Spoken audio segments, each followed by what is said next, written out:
the Philadelphia Museum of Art. Do you know how long I've been chained to a rock? Do you have any concept of eternal liver regeneration? Every day, an eagle eats my liver.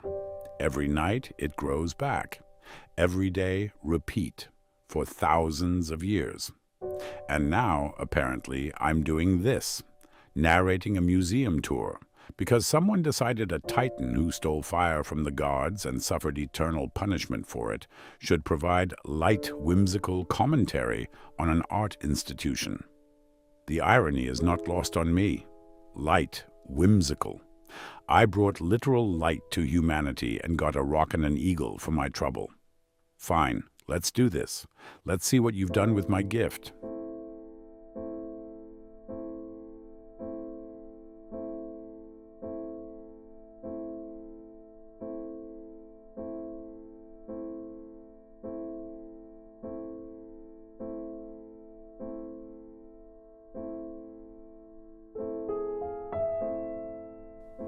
Yes. The Steps, 72 Steps, I believe, made famous by a boxing movie where a man in gray sweatpants ran up them repeatedly while triumphant music played. Rocky, very inspiring, very motivational.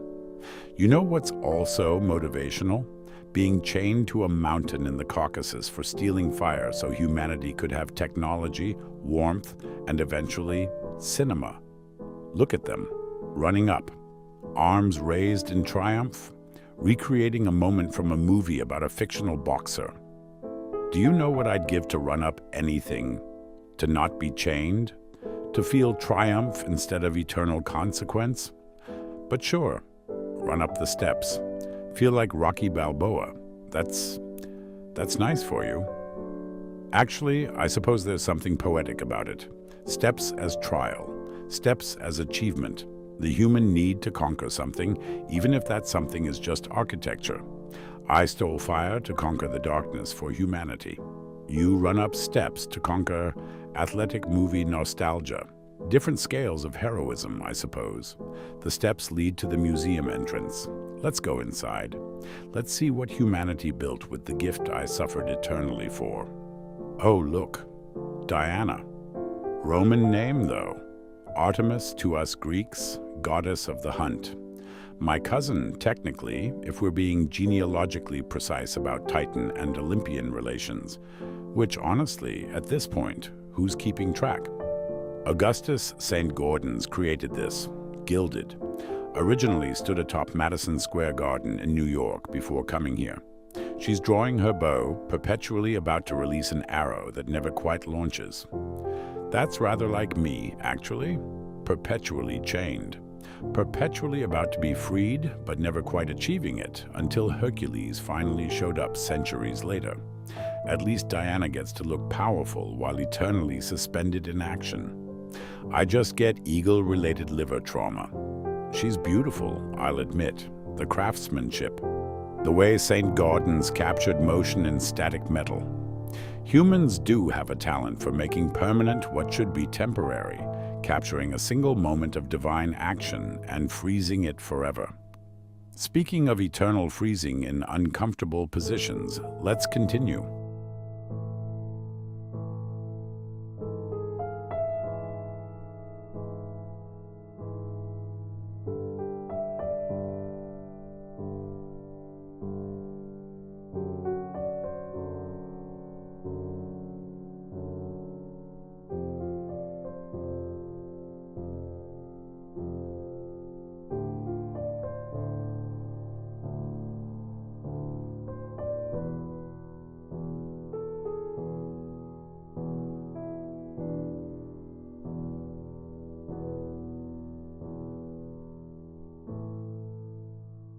The Arms and Armor collection, swords, shields, full suits of armor from medieval Europe, weapons designed for killing each other efficiently.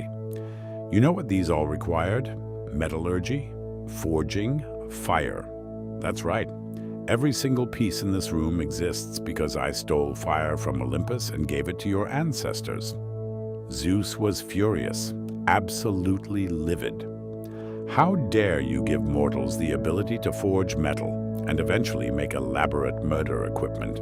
he said, probably in ancient Greek, while planning my eternal punishment. And what did you do with fire? You made this. Beautiful, ornate, deadly armor. Swords with intricate designs. Shields depicting heraldic symbols. I gave you the ability to cook food, create tools, advance civilization beyond primitive darkness. You made really elaborate ways to stab each other. Thanks for that, by the way. Really validates the whole eternal liver consumption sacrifice. Though I'll admit, the craftsmanship is impressive. That etching on the breastplate, the way the metal was folded and tempered. Someone understood fire well enough to manipulate it into art and function. Maybe not all destruction, some genuine skill here. Let's keep moving. I need to see what else you built with my stolen gift. Paintings, sculptures, the accumulated artistic output of centuries. Rembrandt, Cézanne, Van Gogh, apparently, somewhere in this building. Room after room of human creative expression captured in oil, canvas, marble, bronze. You know what art requires? Time. Time you have because you're not constantly hunting for food in darkness, worried about freezing, worried about basic survival. I gave you fire. Fire gave you warmth, cooked food, protection from predators, the ability to work after sunset, metallurgy, eventually electricity because you couldn't just leave well enough alone.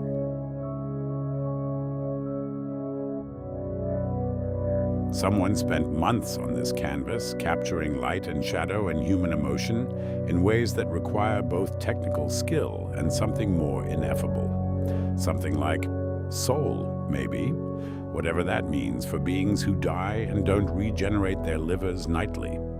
This is actually rather moving. All this creativity, all this expression, built on the foundation of not having to worry about survival every single moment. Maybe the fire was worth it. Maybe this, paintings and sculptures and the human capacity for beauty, maybe this justifies eternal punishment.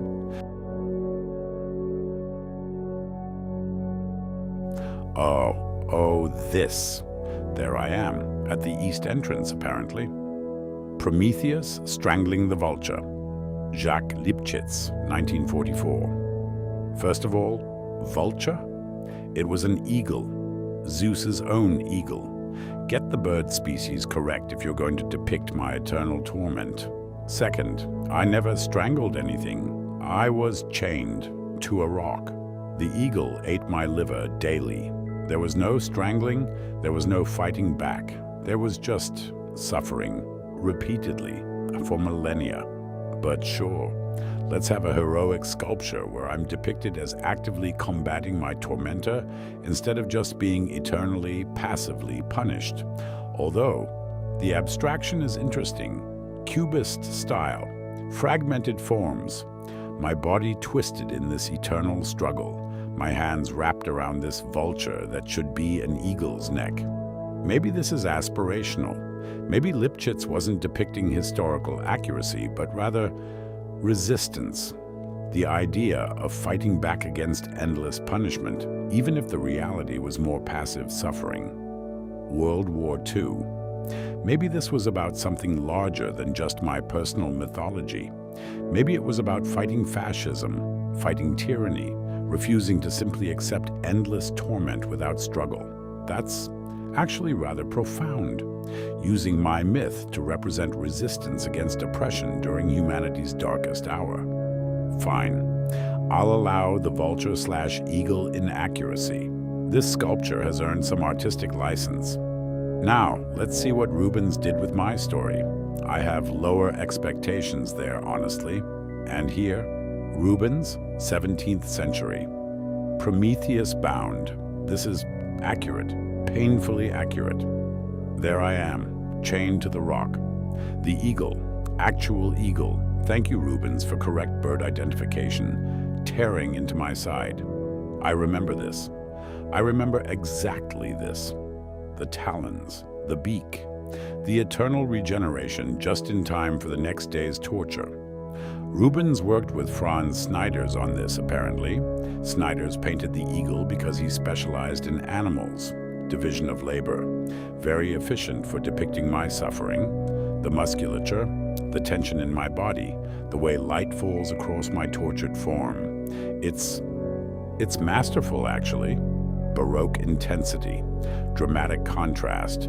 This painting doesn't flinch from depicting real anguish.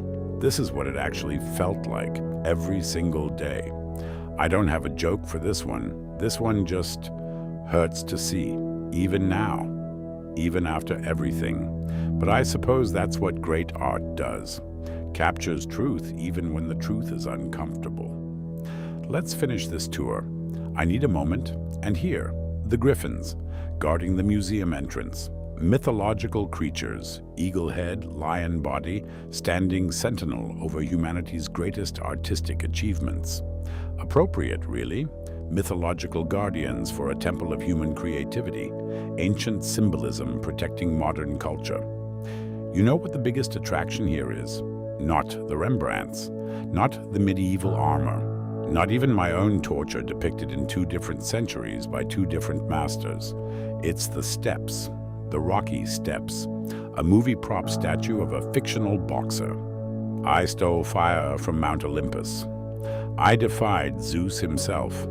I gave humanity the spark that led to civilization, technology, warmth, cooking, metallurgy, and eventually electricity, movies, everything, and suffered eternal punishment, chained to a rock, while an eagle ate my liver daily for thousands of years.